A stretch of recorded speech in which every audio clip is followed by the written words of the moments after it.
Close, वो simple calculation था, वहां पे कहीं लॉग वॉग का यूज नहीं किया जाता। तो क्वेश्चन नंबर 4.10 सभी पढ़ो, क्या क्या दिया हुआ है क्वेश्चन में।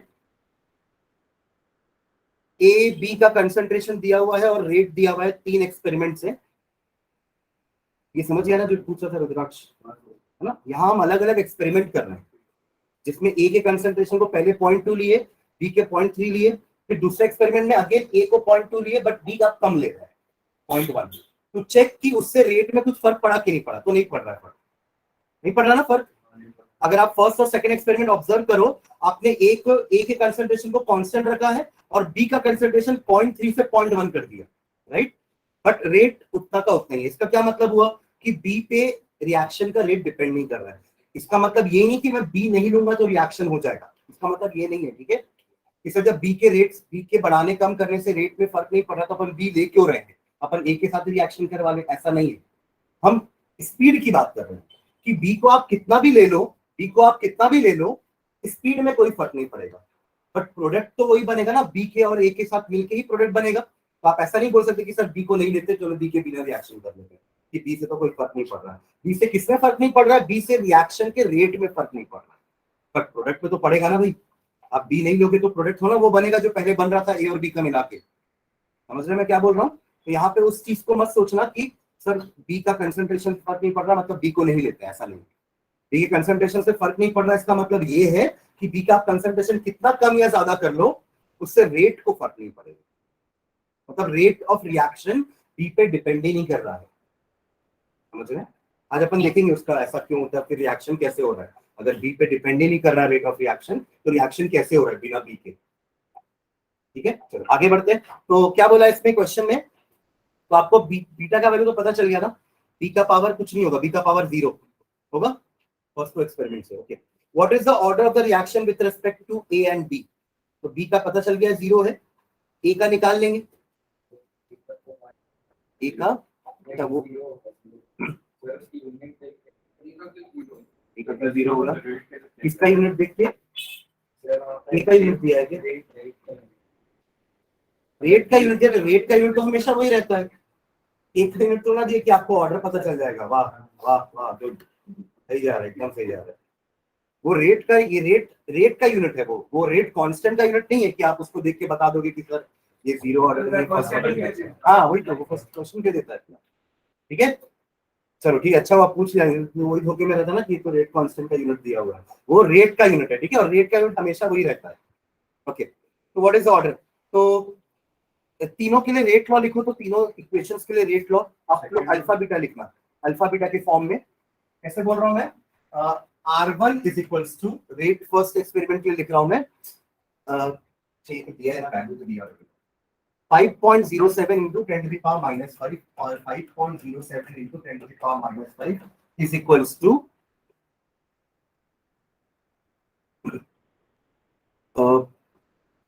K.20 to the power alpha into 0.30 to the power beta। ये फर्स्ट एक्सपेरिमेंट का रेट लॉ लिख सकते हो। हाँ, ऐसे ही सेकेंड एक्सपेरिमेंट का भी रेट लॉ लिखा जाएगा, ये ऐसे ही रहेगा। और इसको तो कांस्टेंट रखे ना, इसको पढ़ा है ऐसे देखा हूँ 0.20 टू दी पावर, इसमें ऐसा दिया ना कंसंट्रेशन, हमने जो किया वो उसमें ऐसा दिया था। ठीक है, 0.20 to the power alpha and 0.1 to the power beta. ये ऊपर से लिखा होना ना, 0.20 एंड 0.30। हाँ ठीक है, ये सेकंड एक्सपेरिमेंट के हिसाब से रेट लॉ क्लियर है। और ऐसे ही थर्ड एक्सपेरिमेंट के हिसाब से रेट लॉ लिखेंगे तो 1.43 into 10 to the power minus 4 is equals to K 0.40 to the power alpha 0.05 to the power। ये ठीक है, तो टेकिंग फर्स्ट एंड सेकंड, सबसे पहले फर्स्ट एंड सेकंड को लेके सॉल्व कर लेते हैं। टेकिंग हाँ फर्स्ट एंड सेकंड, या डिवाइड कर दो डायरेक्टली, है ना। 1 डिवाइडेड बाय 2, तो ये 1 हो जाएगा, ये कैंसिल हो जाएगा, तो क्या बचेगा 0.20 टू दी पावर अल्फा। हाँ वो भी कैंसिल हो जाएगा, राइट राइट। तो 0.30 अपॉन 0.1 टू दी पावर जैसा होगा। हाँ 30 हो जाएगा, ये वैल्यू 3 हो जाएगा। हाँ 1 और ये 3 टू द पावर बीटा, और ये दोनों बराबर तभी है, आप इसको जगह 3 टू द पावर 0 लिख सकते हो ना, ऐसा कुछ इंडाइसेस पढ़े ना आपको मैथ्स में, है ना। तो यहाँ पे क्या हो जाएगा, बीटा की वैल्यू 0, जो अपन एक्सपेरिमेंट देख के भी बता दिए थे ना कि बीटा की वैल्यू 0 होगी, बी के ऊपर डिपेंड करेगा। हाँ हर बार नहीं बता सकते, हाँ हर बार नहीं बता सकते, अभी आपको दिख रहा था कि हाँ वो सेम है तो ठीक है, जैसे अभी अल्फा नहीं प्रेडिक्ट कर पाओगे आप, ऐसे देखना आपको कैलकुलेशन करना पड़ेगा, उसमें लॉग ऑफ निकालना है ना। समझ रहे हैं मैं क्या बोल रहा हूँ, यहाँ तक क्लियर है सबको, एवरीवन, आप पांचों को समझ में आ रहा है, साधना, अक्षिता, सानिया, वंशिका, माही, है ना। ये क्वेश्चन नंबर 4.10 का फर्स्ट बी, हमने सिर्फ बी के रेस्पेक्ट में ऑर्डर निकाला है, दैट इज 0। अब ए के रेस्पेक्ट में निकालना पड़ेगा ऑर्डर, ठीक है। चलिए हाँ R3 बाय R2, हाँ सेकंड एक्सपेरिमेंट और थर्ड एक्सपेरिमेंट में R2 बाय R3 भी कर सकते, कुछ भी कर लो, ठीक है। कोई भी दो एक्सपेरिमेंट ले लो, जरूरी नहीं कि R2 R3 में, पर नहीं, पर अगर R1 R2 लोगे तो अल्फा अल्फा तो कैंसिल हो जाएगा ना। हाँ तो या तो R1 R3 ले लो, R1 R3 ले सकते हैं, या फिर R2 R3, समझ रहे हो क्या। बट R1 R2 मत लेना, क्योंकि R1 R2 में तो अल्फा अल्फा कैंसिल हो जाएगा, हमें तो अल्फा ही निकालना है ना। तो या तो R1 R3 ले लो या तो R2 R3 ले लो, दोनों को डिवाइड कर दो। तभी तो बोल रहा हूँ 1 2 मत लेना, कोई भी ले सकते हैं। हाँ तो वही तो मैं भी बोला बेटा, 1 3 ले लो या 2 3 ले लो, वही बोला मैं, वहां खड़े 1 2 बस मत लेना, क्योंकि अल्फा अल्फा कैंसिल हो जाएगा, ठीक है। अच्छा चलो सॉल्व करो इसको, R3 बाय R2 कर लो, चलो R3 बाय R2 मतलब कि third experiment by second experiment. Third experiment में वैल्यू क्या दी हुई है, 1.43 into 10 to the power minus 4 upon second experiment value दी हुई है 5.06 into 10 to the power minus 4, ये है ना 07 क्या, किसकी value, 5.7 into 10 to the power minus 5 अच्छा 5.07 minus 5, ठीक है।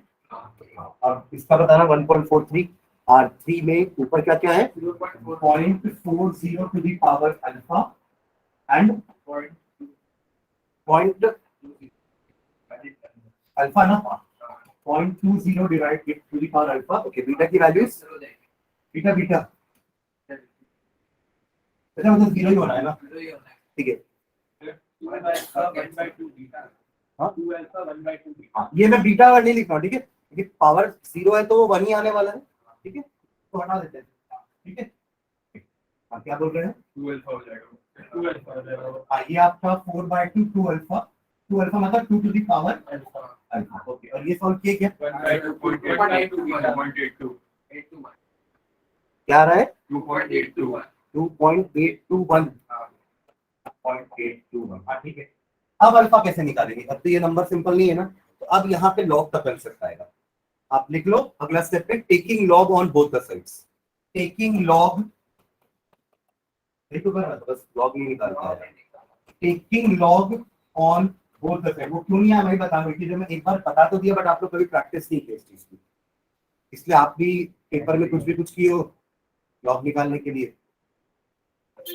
टेकिंग लॉग ऑन, हाँ taking log on both sides, तो क्या हो जाएगा, log of 2.821 is equals to log of 2 to the power alpha, ऐसा होगा। यहाँ पर प्रॉपर्टीज करके अल्फा को सामने ले आएंगे, अल्फा log 2 और ये हो जाएगा log 2.821। मैंने बोला भी ना कि अपन log को हमेशा ऐसे नंबर पे कन्वर्ट करके निकालेंगे जहां पे डेसिमल के पहले एक डिजिट हो। अब हम 28 का 2 देखेंगे और 1 मीन डिफरेंस देखेंगे, 28 का 2 एंड 1 मीन डिफरेंस, समझ में आ रहा है ना। जो भी आएगा वो वैल्यू यहाँ रख के पॉइंट लगा देना है, क्या टेबल बुक में रुकी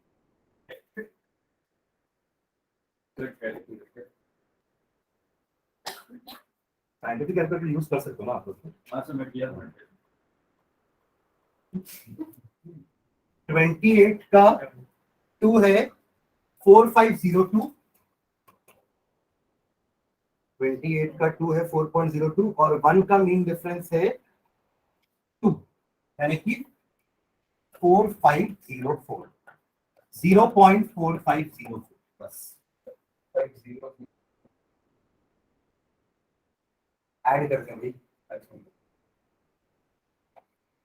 है ना, इज इक्वल्स टू अल्फा, और यहाँ log 2 का वैल्यू, अब log 2 कैसे, यहाँ तो स्टार्ट 10 से होता है ना टेबल, तो 20 का 0 देखियो, 20 का 0 आ जाएगा 301, क्या है 3010, यानी कि 0.301, जो भी नंबर होगा ना बस उसके आगे पॉइंट लगा देगा। और ये तो वैसे ही हमारे स्टैंडर्ड फॉर्म में है ना, log 2 मतलब क्या है, log 2.0 डेसिमल के पहले एक नंबर है, ठीक है, बस अब इसको डिवाइड कर लो, तो अल्फा कितना आ जाएगा 0.4504 अपॉन 0.301, ये अप्रॉक्स 1.498 आएगा, उसको 1.5 ले लेंगे, ठीक है, आपका अल्फा का वैल्यू आ जाएगा 1.5, यानी कि 3/2 पावर में क्या आएगा 3/2। Getting what I am saying? हाँ क्लियर है, आप पांचों को समझ में आया? Yes sir. मैं लास्ट में यही एंड किया था पिछली क्लास में कि अपन एक लॉग वाला क्वेश्चन कर लेंगे, वो ये हो गया, ठीक है, ठीक है, चलो आगे बढ़े। मैं जो क्वेश्चन देता हूँ कर लिया करो ना, मैं अगले क्लास में मैं पूछूंगा भी नहीं किए हो कि नहीं किए, ठीक है, अब आप लोग जानो, आप काम करो, आधा घंटा उसमें वेस्ट करोगे। चलो स्टार्ट करते हैं, आगे बढ़ते हैं, हेडिंग डालो नेक्स्ट।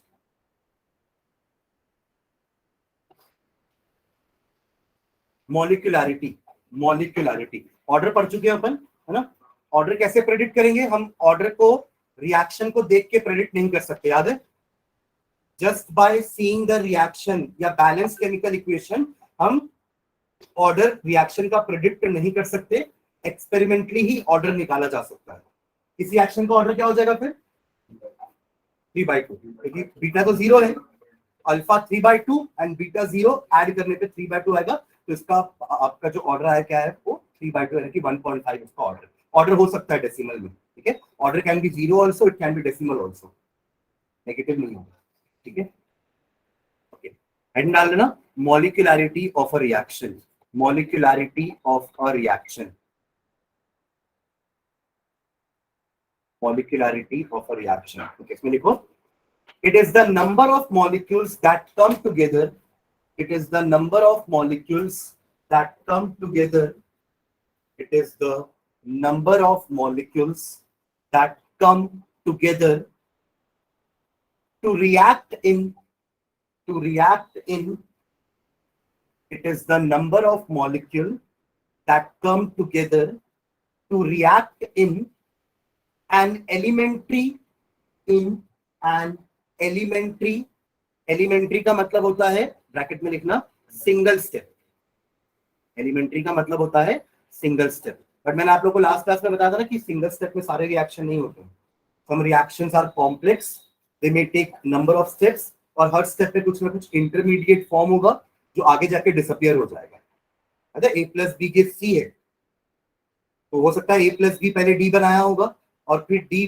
रिएक्ट करके c बनाया होगा, तो एंड में हमको डी नहीं दिखेगा, सिर्फ A plus B gives C, overall reaction में हमें वो सी नहीं दिखेगा, जैसे अपन रेडॉक्स पढ़ते थे तो हमें ओवरऑल रिएक्शन में इलेक्ट्रॉन का भी नहीं दिखते थे, बट पहले इलेक्ट्रॉन का फॉर्मेशन हो रहा था और फिर वही इलेक्ट्रॉन दूसरा स्पीशीज गेन कर रहा था, बट वो इलेक्ट्रॉन हमें ओवरऑल रिएक्शन में नहीं दिखता, समझ रहे मैं क्या बोल रहा हूँ, फर्स्ट रिएक्शन में जिंक ने 2 इलेक्ट्रॉन लूज किया ऑक्सीडेशन, और वही 2 इलेक्ट्रॉन कॉपर टू पॉजिटिव ने गेन किया reduction, but at the last reaction overall reaction में हम इलेक्ट्रॉन कभी नहीं दिखाते थे, आप ये बोल सकते हैं कि उन रिएक्शंस में electrons are the intermediate products, जो बीच में बने फिर कंज्यूम हो गए तो लास्ट में नहीं दिखेंगे, ठीक है, तो जो सिंगल सिंगल स्टेप्स है ना उससे अपन एलिमेंट्री रिएक्शंस बोल रहे हैं, हर स्टेप को आप एलिमेंट्री रिएक्शन बोल सकते हो, अगर 2 स्टेप में भी रिएक्शन होते हैं ना तो वो दोनों सिंगल सिंगल स्टेप को आप एलिमेंट्री रिएक्शन बोलो, single step reaction and is equal to the sum of, and is equal to the sum of, आप ये बोल सकते हो कि complex reactions are made up of multiple elementary reactions,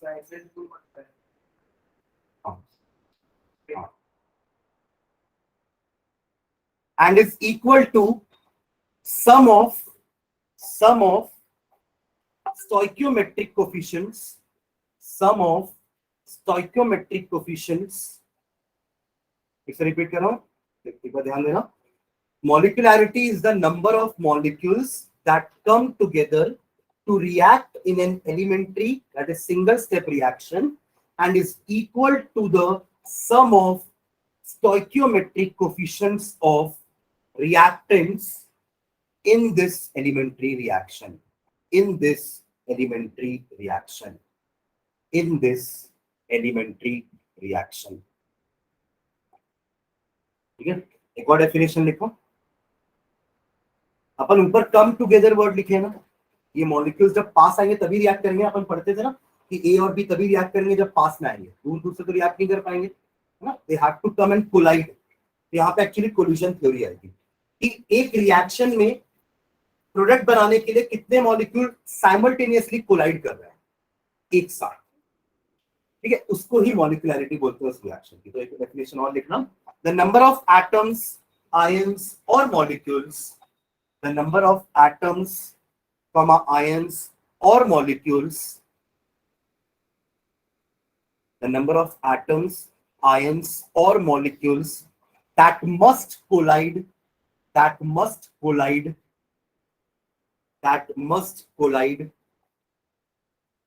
with one another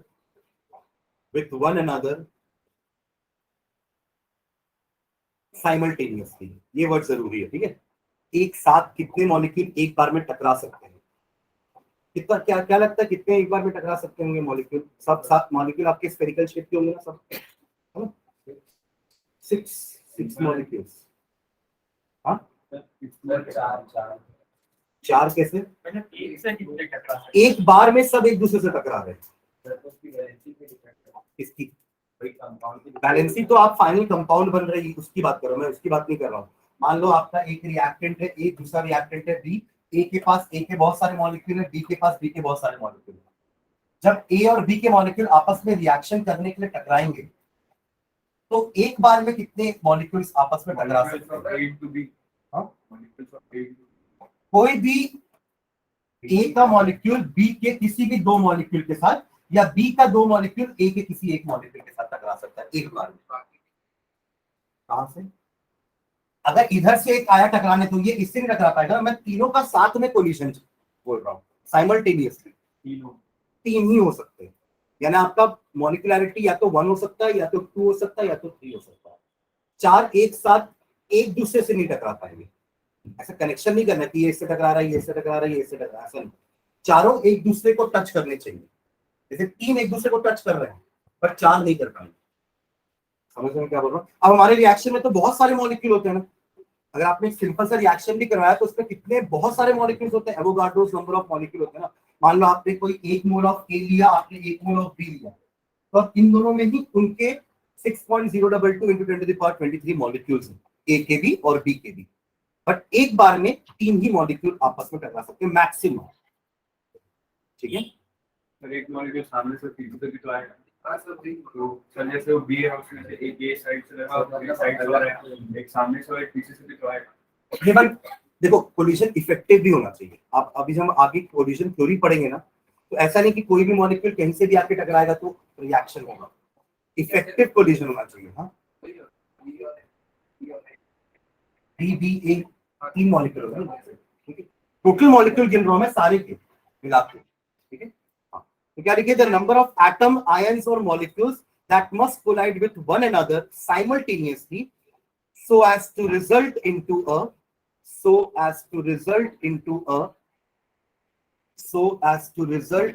a chemical reaction is called molecularity of the reaction.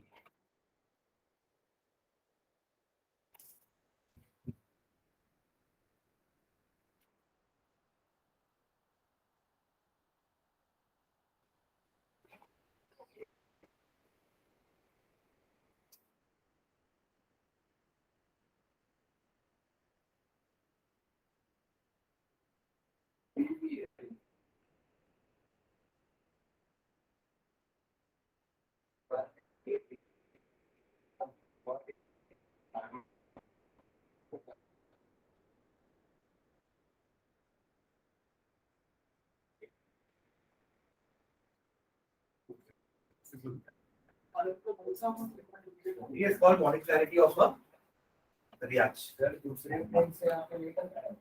टकरा सकते हैं, but effective collision होना चाहिए। जैसे इसमें ए बी भी और फिर एक और तीन नीचे से टकराए।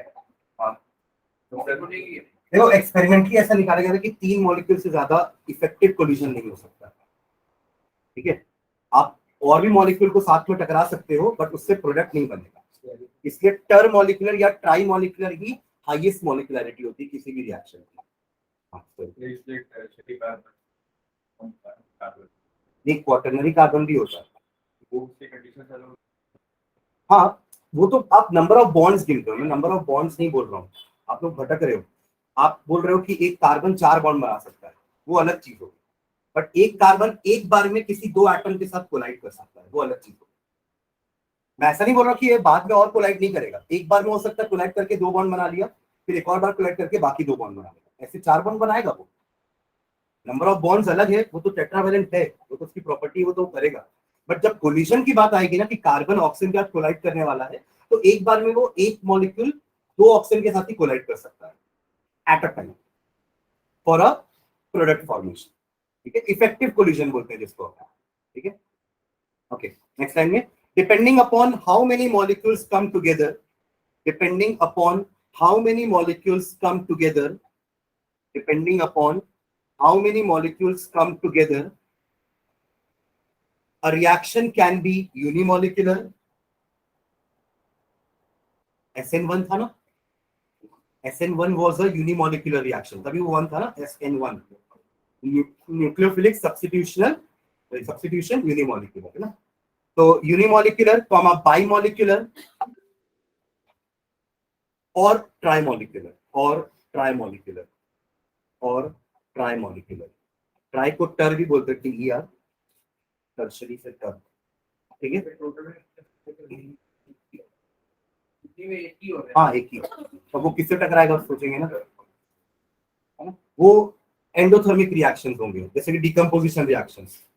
एग्जांपल लिखो तीनों टाइप के, तो मैं इनकी अलग अलग डेफिनेशन नहीं लिखा रहा हूँ। ठीक है, यूनि मतलब एक ही मॉलिक्यूल होगा, बाई मतलब 2 मॉलिक्यूल होंगे, टर मतलब 3 मॉलिक्यूल। तीनों के एक रिएक्शन के एग्जांपल लिख लेते हैं। ठीक है, देखो first example, NH4NO2 gives N2 plus 2H2O, ये एक रिएक्शन है, दिस इज यूनिमोलिकुलर रिएक्शन। ठीक है, बाई मॉलिक्यूल का लिखना 2HI gives H2 plus I2 and ट्राइमोलिकुलर का 2NO plus O2 कौन सा सेकंड वाला, हाँ पढ़ते थे 2NO plus O2 gives 2NO। ठीक है, ये आपका यूनिमोलिकुलर का एग्जांपल हो गया, this is bimolecular and this is trimolecular. और इसको आप रिएक्शन देख के प्रेडिक्ट कर सकते हो। देखो ऑर्डर ऑफ अ रिएक्शन आप रिएक्शन देख के नहीं बता पा रहे थे ना, भले वो रिएक्शन बैलेंस क्यों ना हो। तो ऑर्डर हम एक्सपेरिमेंटली डिटरमाइन करते हैं, बट मॉलिक्यूलरिटी हम उसके रिएक्शन को देख के बता सकते हैं, पर शर्ते वो रिएक्शन एलिमेंट्री होना चाहिए। रिएक्शन क्या होना चाहिए, एलिमेंट्री। जैसे ये 2 + 1 3 हो गया, मैं एक एग्जांपल बता रहा हूँ, आज क्लियर हो गया। ये 2 और ये 1, इनके जो स्टोइकोमेट्रिक कोएफिशिएंट्स है ना, वही उनकी मॉलिक्यूलरिटी है। आप लोग सेकंड डेफिनेशन में वही लिखते हो, देखो एक बार सेकंड डेफिनेशन पढ़ो। सेकंड नहीं, फर्स्ट में लिखे थे ना स्टोइकोमेट्रिक। हाँ, it is the sum of या equal to the sum of stoichiometric coefficient of reactant in the elementary reaction. समझ में आ रहा है? ठीक है, एक एग्जांपल लेते हैं अपन और उससे अपन और क्लियर करेंगे। ऑर्डर और रेट, ऑर्डर और मॉलिक्यूलरिटी दोनों देखेंगे इस रिएक्शन में। ठीक है, ये तीनों एग्जांपल नोट कर लो।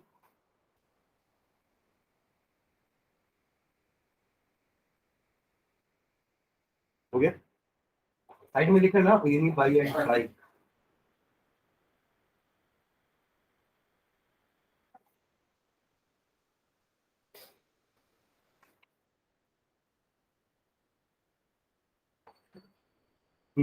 चलिए देखना, in case of elementary reactions, in case of elementary reactions, in case of elementary reactions, all the atoms or molecules, all the atoms or molecules of the reactants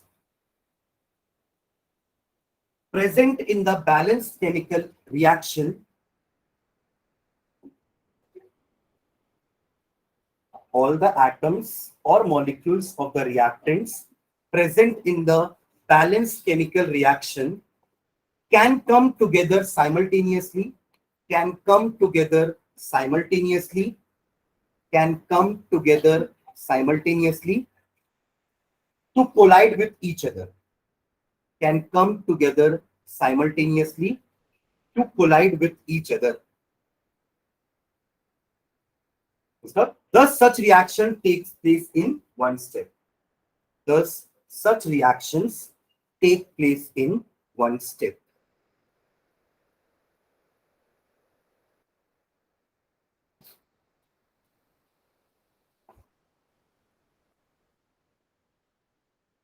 Next line, for elementary reactions, and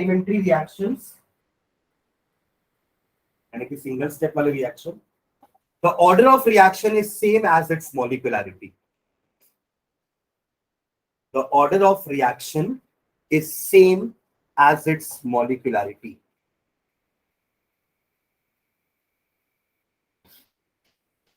For elementary reactions, the order of reaction is same as its molecularity. ये तो elementary reaction के बारे में बात होगी. Next line में complex के बारे में लिखना. Complex reactions take place in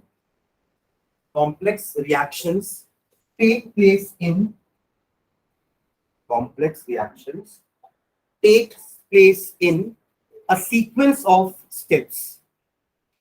Take place in a sequence of steps. Each step is called an elementary reaction. Each step is called an elementary reaction. Each step is called an elementary reaction. Thus, molecularity can be defined only for an. Thus, molecularity can be defined only for an.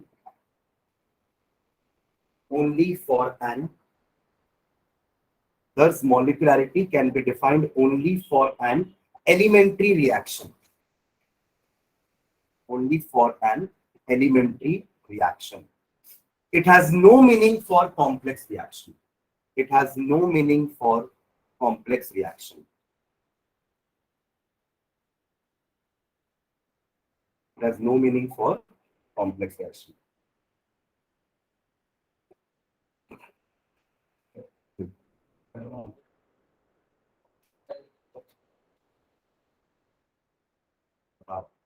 Next time, the different reactions of a complex reaction. The different reactions of a complex reaction. The different reactions of a complex reaction do not take place at the same rate. Do not take place at the same rate. Do not take place at the same rate. The overall rate of reaction depends upon. The overall rate of reaction depends upon. The overall rate of reaction depends upon the slowest step. The slowest step, which is also called as a rate determining step. Which is also called as the rate determining step. Which is also called as the rate determining step. ये अपन last class में भी discuss किए थे ना, अगर complex reaction multiple steps में हो रहे हैं तो उनमें जो स्लोएस्ट रिएक्शन है वो आपका रेट डिसाइड करेगा, फास्टेस्ट रिएक्शन नहीं. वो फास्टेस्ट रिएक्शन तो तब होगा जब वो स्लो होगा, उसके बाद वो फास्ट रिएक्शन होगा. जैसे रिले रेस होती है ना, रिले रेस में अगर एक बहुत धीरे दौड़ा तो उसके कारण आप हार सकते हो ना, मतलब वो एक स्लोएस्ट स्टेप है. वो आदमी आपके टाइम को डिसाइड कर रहा है कि आपको टोटल टाइम कितना लगने वाला है, क्योंकि एक जो है वो तो बहुत फास्ट दौड़ने वाला है, वो जल्दी कवर कर लेगा. अब वो डिपेंड करेगा वो स्लो वाले पे कि वो कितना जल्दी उसको लाके देगा. समझ रहे हैं क्या बोल रहा हूँ? रिले रेस समझते हैं ना, वो दौड़ के भाग के लाके देते हैं, फिर दूसरा वेट करता रहता है उसका, फिर ये दौड़ के जाएगा. तो एक उसमें से अगर कोई स्लो स्टेप होगा तो वहां पे आपको टाइम ज्यादा लगेगा ना रेस कंप्लीट करने में। तो यहाँ भी वही चीज है, एक कॉम्प्लेक्स रिएक्शन को कंप्लीट करने में slowest step is known as rate determining step. ठीक है, एक एग्जांपल लिखना नीचे। एग्जांपल, थर्मल डिकम्पोजिशन ऑफ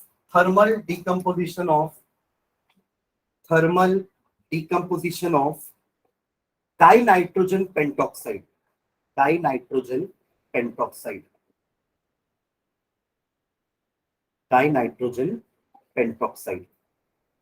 इसका फॉर्मूला क्या होगा? Dinitrogen pentoxide N2O5।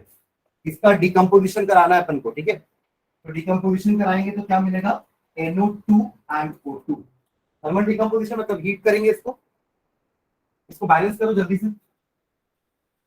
ये उस दिन भी किया था ना इसको बैलेंस, यहाँ पे ये 2 ये बस बैलेंस है ना। ये उस दिन भी किए थे, ये सेम इक्वेशन है ना। ये आपको ये वाला इक्वेशन इस चैप्टर में बहुत बार दिखेगा, क्वेश्चन से भी था ये इक्वेशन। ठीक है, ये होगा इसका रिएक्शन। ओके, रिएक्शन लिखो, नीचे लिखना इट्स नेक्स्ट लिखो इसमें, its rate law can be written as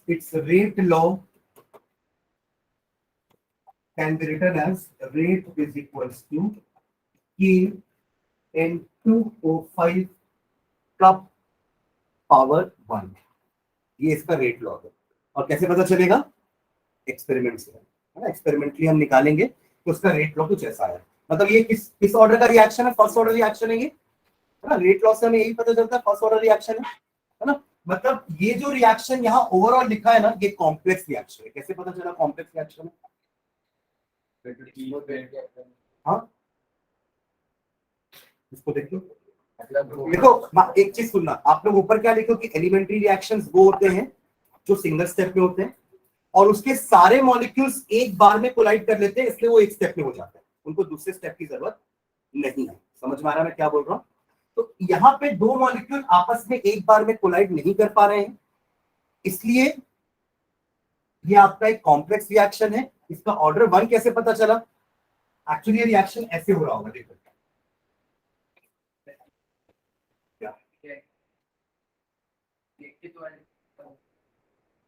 देखिए, हाँ मैं बता रहा हूँ नेक्स्ट मिनट।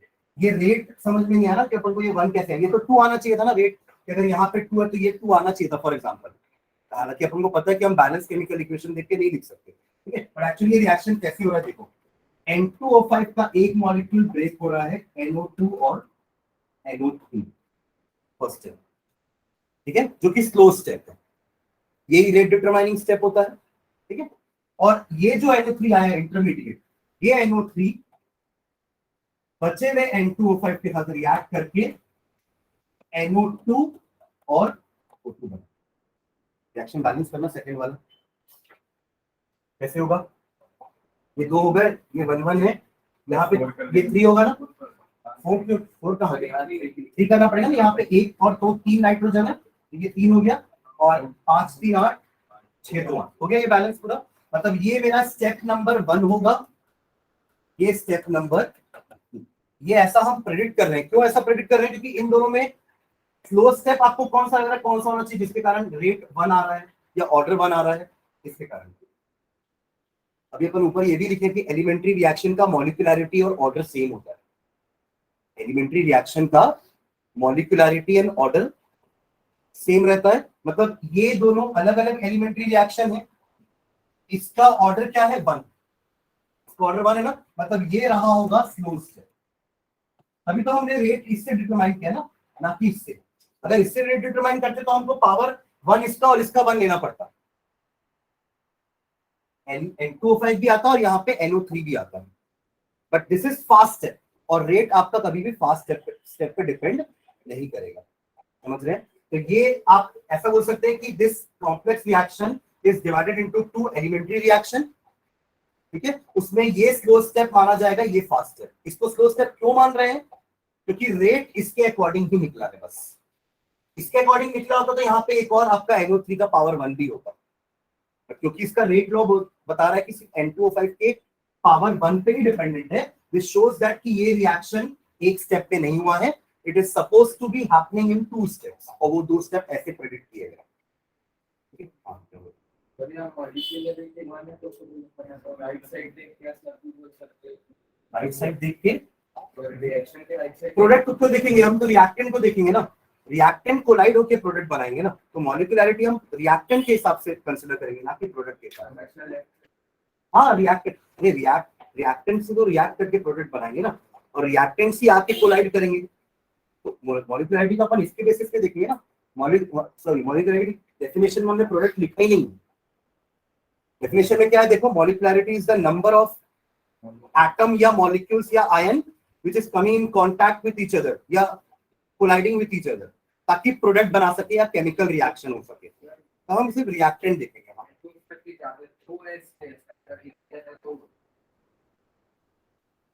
हाँ तो अगर कोई भी रिएक्शन अगर उसने पर फिर ऐसा ब्रेक नहीं होगा ना, अगर आप बैलेंस केमिकल इक्वेशन लिखो तो 2 तक तो लानी पड़ेगा आपको। रिएक्शन तो यही है। हाँ नॉर्मल अगर लिखा रहता है सामने हाँ ठीक है, तो उसका एक ही स्टेप में होता है, वो एलिमेंट्री होता है। लिखा रहता है मतलब आप ऐसा बोल सकते हैं कि अपन ऐसा शुरू में ऐसा क्यों बोल रहे थे कि हम रिएक्शन को देख करके उसका ऑर्डर प्रेडिक्ट नहीं कर सकते, क्योंकि सारे रिएक्शन एलिमेंट्री नहीं होते।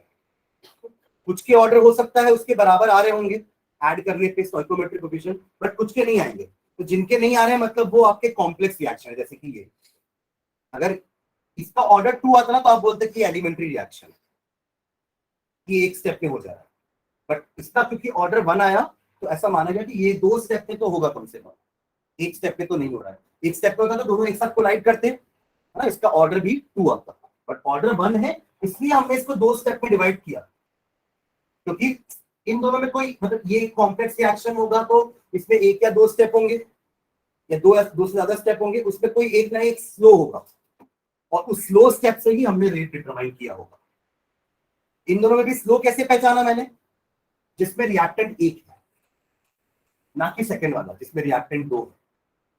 इसमें एक ही रिएक्टेंट था ना और ऑर्डर भी 1 ही है, मतलब हमने इसी को देख के ऑर्डर निकाला। ठीक है, तो इसको मैं लिखवा देता हूं नीचे। रिएक्शन लिख लिया ऊपर बैलेंस वाला, नीचे लिखना its rate law can be written as rate is equals to k n2O5 का पावर 1। यहां तक हो गया।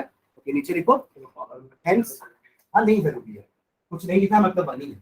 ठीक है हाँ, तो नीचे लिखना hence the above reaction must be split into steps. Hence the above reaction must be split into steps in such a way that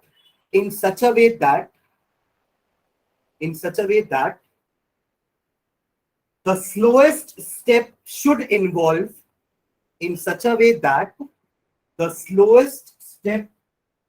should involve only one molecule of N2O5. समझ रहे हो क्या? Only one molecule of N2O5, क्योंकि इसका order 1 है। ठीक है, तो स्टेप 1 लिख लेना, ये स्टेप 1 होगा, और स्लो ना ये एरो में लिख लेना। ठीक है, एरो में ही लिखा जाता है। स्टेप 1 करके ये लिख लो फर्स्ट रिएक्शन, और फिर स्टेप 2 को ये लिख लेना और इसमें फास्ट लिख लेना।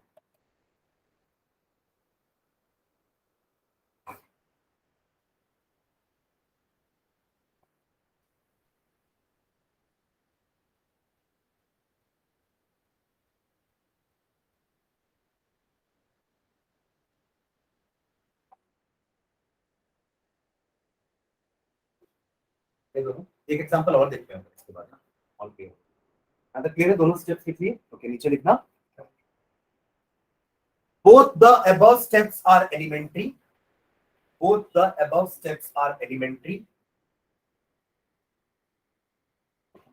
और देखो मॉलिक्यूलरिटी तो दोनों की देख के बता सकते हैं ना, फर्स्ट स्टेप की मॉलिक्यूलरिटी 1 है और सेकंड स्टेप की मॉलिक्यूलरिटी 2 है। इससे तो अपन ऊपर लिखे कि कॉम्प्लेक्स रिएक्शन के लिए molecularity has got no meaning. देखो ऊपर एक लाइन ऐसा लिखा हुआ है, molecularity has got no meaning for a complex reaction, क्योंकि दो मॉलिक्यूलरिटी आ रही है।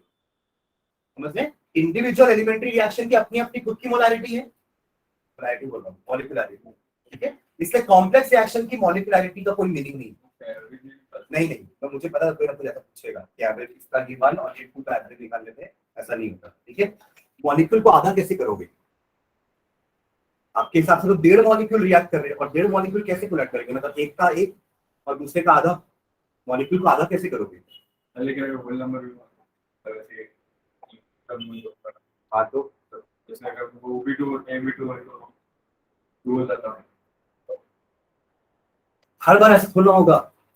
Molecularity can never be in fraction, order fraction में हो सकता है, ठीक है, order can be in fraction. देखिए ऑर्डर हमें ना नंबर ऑफ मॉलिक्यूल्स नहीं बताता है, बट मॉलिक्यूलरिटी हमें नंबर ऑफ मॉलिक्यूल्स बताती है कि इतने, अगर मैंने किसी की मॉलिक्यूलरिटी 2 बोला, इसका मतलब क्या है कि उस रिएक्शन में 2 मॉलिक्यूल्स आपस में एक बार में कोलाइड कर रहे हैं, इसलिए molecularity can never be in fraction. हमें क्लियर? ठीक है, बट ऑर्डर फ्रैक्शन में हो सकता है, क्योंकि ऑर्डर आपको ना नंबर ऑफ मॉलिक्यूल नहीं बता रहा है, ध्यान रखना। ऑर्डर क्या है? दे आर द पावर्स जिसपे आपका रेट डिपेंड कर रहा है, और वो कंसंट्रेशन के पावर्स। ऑर्डर क्या है?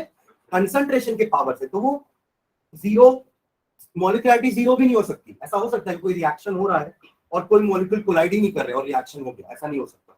इसलिए molecularity can never be zero, it can never be in fraction, ये याद रखना। ऑर्डर एंड मॉलिक्यूलरिटी हमने भले लिखा है कि एलिमेंट्री रिएक्शन के लिए ऑर्डर मॉलिक्यूलरिटी एक होती है। जैसे अगर आप इसको देखोगे ना, फर्स्ट रिएक्शन को, इसकी मॉलिक्यूलरिटी भी 1 है, इसका ऑर्डर भी 1 है, फर्स्ट रिएक्शन का, समझे? इसके लिए तो ऑर्डर निकालेंगे ही नहीं, क्योंकि ऑर्डर हमेशा हम स्लो रिएक्शन को देख के निकालते हैं। समझ रहे हैं मैं क्या बोल रहा हूँ? तो भले इन दोनों में मॉलिक्यूलरिटी और ऑर्डर 1-1 है, बट दैट डजंट मीन कि दोनों का मतलब एक ही है, ठीक है? दोनों का मतलब मैं समझा रहा हूँ, ध्यान समझना। मॉलिक्यूलरिटी का मतलब है कि एक अकेला N2O5 is capable of splitting into NO2 and NO3, ये है मॉलिक्यूलरिटी का मतलब। और ऑर्डर 1 का मतलब क्या है कि अगर आप N2O5 के कंसंट्रेशन को डबल करते हो तो रेट डबल हो जाएगा, ये है ऑर्डर 1 का मतलब। हमें क्लियर? दोनों में डिफरेंस मत मारना ना, order and molecularity. Both are numbers, but वो नंबर्स में डिफरेंस है, उनके मीनिंग में भी डिफरेंस है। क्लियर है? हो गया नहीं पूरा? नीचे क्या लिखिए? Both the above steps are elementary reactions. The slow step is unimolecular, whereas fast step is bimolecular. Slow step is unimolecular and fast step is bimolecular.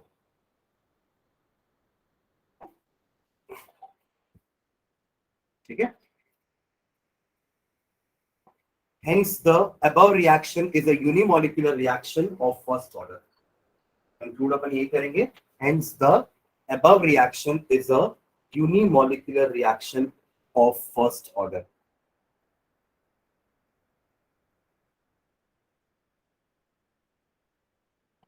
ठीक है, चलो एक एग्जांपल और करते हैं। हाँ, नहीं होगा, कोई मीनिंग नहीं, इसलिए अपन जो स्लो स्टेप है ना उसके हिसाब से मॉलिक्यूलरिटी डिफाइन करते हैं। एलिमेंट्री स्टेप्स की तो मॉलिक्यूलरिटी निकाल सकते हैं ना, बट एक ओवरऑल कॉम्प्लेक्स रिएक्शन की मॉलिक्यूलरिटी का कोई मीनिंग नहीं है। ठीक है, आगे बढ़े, एक एग्जांपल और करते हैं। देखो, reaction between NO2 and CO, reaction between NO2 and CO, CO बोले तो कार्बन मोनोऑक्साइड है ना, nitrogen dioxide and carbon monoxide react कर रहे हैं to form CO2 and NO, to form CO2 and NO। Reaction लिखोगे? हाँ, करो ना, खुद से ट्राई करो। ऐसे ही करेंगे जैसे अभी अपन N2O5 का डिकम्पोजिशन किए ना, वैसे इसको भी सॉल्व करते हैं। रिएक्शन क्या हो जाएगा? NO2 plus CO gives CO2 plus NO, simple balance equation है। इसका वो इधर चला गया। इसका रेट लॉ तो बताओ, मैं बिना उसके कैसे बता दोगे? रेट लॉ लिखो। Rate law is given by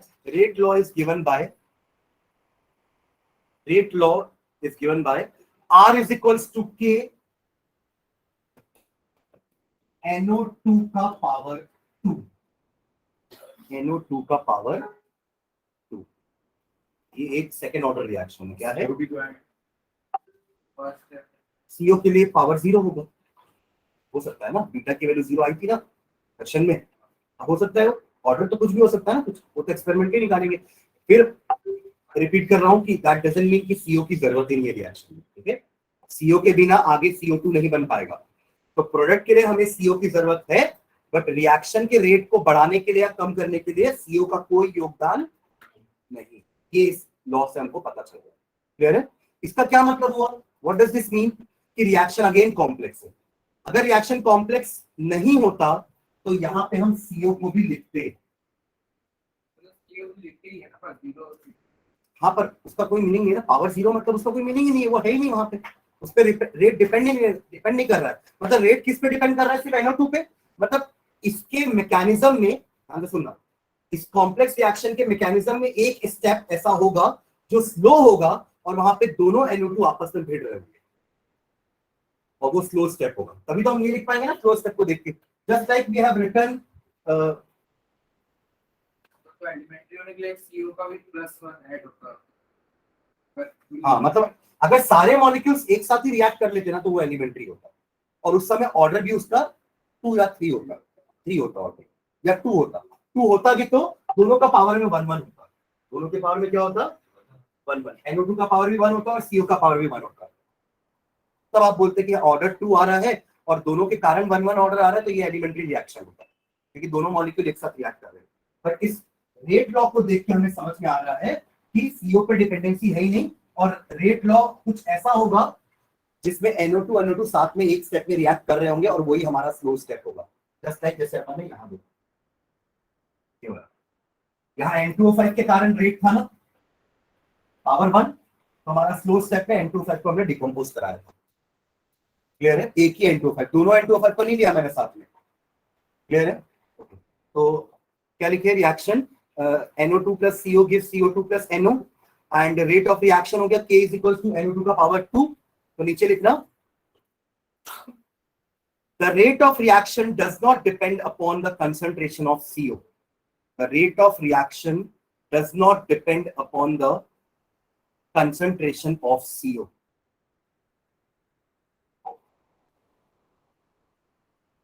ठीक है? और सिर्फ किस पे डिपेंड कर रहा है? NO2 की पावर 2 पे। मतलब कहीं एक स्टेप ऐसा रहेगा वो स्लो स्टेप ही होगा, NO2 प्लस NO2 दोनों साथ में रिएक्ट कर रहे होंगे। CO बाद में करेगा इंटरमीडिएट के साथ। ठीक है, तो बना लेना NO3 प्लस NO, ये फर्स्ट स्टेप हो गया। दिख रहा है सबको? NO बन रहा है ना हमारा फाइनल रिएक्शन में, NO है ना, इसलिए इस प्रोडक्ट में मैंने NO बनाया है। दिख रहा है यहाँ पे सबको? ये रहा मेरा इंटरमीडिएट। अब ये इंटरमीडिएट नीचे आएगा क्योंकि वो तो आखिरी रिएक्शन में NO3 नहीं दिख रहा ना मुझे, मतलब NO3 मेरा इंटरमीडिएट है। ये NO3 इसके साथ रिएक्ट करेगा, क्या बचा है हमारे पास? O2 CO। तो बनेगा क्या? क्या बनना बचा है? CO2 और NO2 NO है क्या? NO2 NO है क्या? NO ही है ना, तो ये NO2 ज्यादा है मतलब प्लस है। हाँ, नीचे वाला फास्ट, ऊपर वाला स्लो। अभी तो ऊपर को देख के ही अपन रेट निकाले ना। आप क्या बोलो? अभी तो ये दोनों कैंसिल हो गए ना। देख, ये रिएक्शन को ऐड करने से वो आना चाहिए जो आप लोग लिखते हो, वो तभी आएगा जब यहाँ पे NO2 बन रहा होगा। समझ रहे हो कैसे लिखा मैंने रिएक्शन को? फिर से देखना एक बार। ये मैंने क्यों लिखा, इसको देख के देख रहे हो ना, यहाँ पे 2 था इसलिए मैंने 2 NO2 लिया। इसके पीछे रिएक्शन में N2O5 का पावर 1 था इसलिए मैंने स्लो स्टेप में N2O5 को एक ही लिया। एग्री है ना? अब ये दोनों मिलके एक NO तो बनेगा क्योंकि हमारा प्रोडक्ट है ना NO। फाइनल रिएक्शन में मुझे NO तो दिखाना ही है और CO2 भी दिखाना ही है, तो NO यहाँ बन गया और बचा कुछ क्या? NO3 आपका इंटरमीडिएट। क्लियर है? अब ये इंटरमीडिएट भी खत्म होगा, लास्ट में इंटरमीडिएट नहीं दिखता है, तो ये NO3 किसका रिएक्ट करेगा? क्या बचा है मेरे रिएक्टेंट में? CO बचा है, तो CO का रिएक्ट कर दिया। क्या बनना बचा है? CO2, तो CO2 बन गया। और एक्स्ट्रा क्या दिख रहा है आपको? एक NO2, तो एक NO2 बन गया, ताकि वो कैंसिल हो जाए। समझ रहे हैं? कैंसिल इन सेंस अब वो अगले NO2 के साथ रिएक्ट करेगा ना, कैंसिल थोड़ा होता है। ये NO2 जो बना है ये एक और NO2 को पकड़ेगा, फिर ये रिएक्शन होगा, चलता रहेगा। पर एक ओवरऑल रिएक्शन 2 एलिमेंट्री रिएक्शन के हेल्प से हो रहा है। तो अगेन ये आपका स्लो स्टेप और ये आपका फास्ट स्टेप। इसको देख के आप बता दोगे बाई मॉलिक्यूलर रिएक्शन है और इसका ऑर्डर 2 है। समझ रहे? तो ये जो अपन ऊपर पूरा इतना सारा लिखे ना लाइंस, वो सबको एक बार पढ़ोगे तो अब ये समझ में आ जाएगा। इसको देख के कैसा लगता है? तो देखिए आप बोले ना, इसको देख के बता दो कि ऑर्डर की बता पाए। हाँ, नहीं बट इसको देख के तो अपन इसको लिखते हैं ना कि NO2 का पावर 2 है, मतलब ये दोनों एक साथ रिएक्ट कर रहे हैं। एक्चुअली हम इन्हीं को देख के रेट लिख रहे हैं, या ऊपर पावर लिख रहे हैं। तभी तो अभी तक अपन सिर्फ बैलेंस केमिकल इक्वेशन देख के रेट लॉ नहीं लिख पा रहे थे, क्योंकि बैलेंस केमिकल इक्वेशन से हमें पता नहीं चल रहा है कि वो इक्वेशन एलिमेंट्री है कि कॉम्प्लेक्स है। तो ये बायोमॉलिक्यूलर हाँ, ये बायोमॉलिक्यूलर है और ऑर्डर भी 2 है। तो रेट लॉ एक्सप्रेशन ऐसे लिखा है, अगर पावर 3 होता तो 3 है ना, तो हाँ, 3 है। पर आप ये बोल सकते हो कि रेट ऑर्डर या रेट लॉ अपन स्लो स्टेप को देख के लिख सकते हैं, बट फाइनल इक्वेशन को देख के नहीं लिख सकते।